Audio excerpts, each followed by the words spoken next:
Okay, let's continue our discussion on proximate analysis. Okay, this one here problem na ito ay regarding about the uh, crude fat analysis. Okay? Madali lang naman yung crude fat as I discussed earlier na it only involves a waiting time of 16 hours and then you need to calculate for different content. Okay?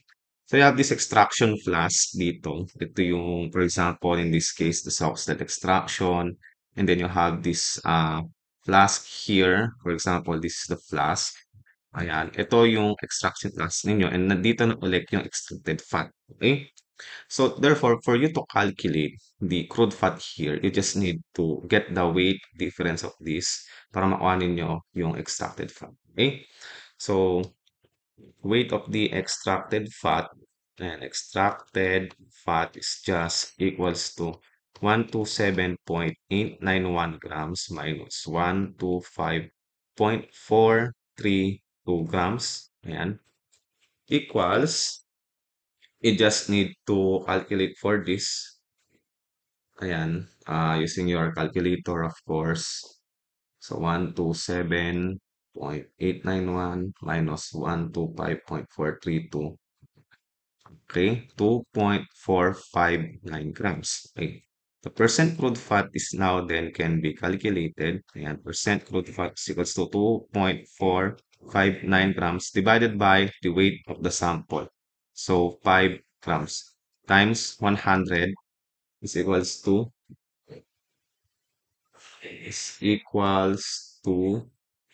2.459 divided by 5 times 100 is equals to 49.18%.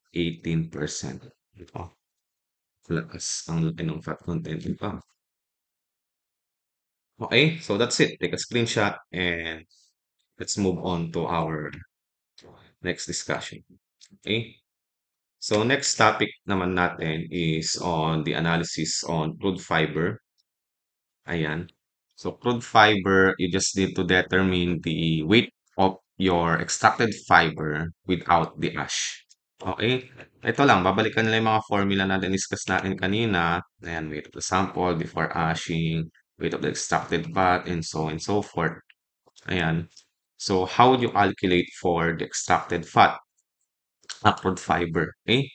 So, ayan, mass of the dried fiber residue after digestion and drying. Then mass of the crucible plus ash after incineration at 600 degrees Celsius. And then ito yung mass ng gram samples natin. Okay? So, what you need to do is just calculate. Pag minus nyo lang itong dalawang to, then divided by 3.75 grams. Yun lang yun. Okay? Crude fiber equals to 28.745 minus 28.312 grams divided by 3.5 grams times 100 is equals to, ayan, calculate nyo na, everyone, 28.745 minus 28.312. Ayan, 3.5 times 100.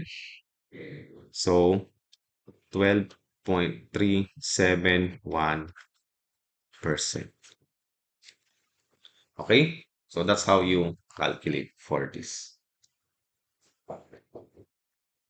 Okay? Yan. Yan yung calculation.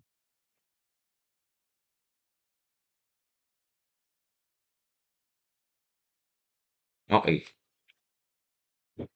So, our last problem here, ayan. So, medyo mahaba-haba ito. It's because ito na yung talagang real deal or real life example of a calculation for the proximate analysis. So, I will stop this here muna because medyo mahaba ito. And I will allot another part of this lecture video. Okay? So much for listening. See you on our next lecture video.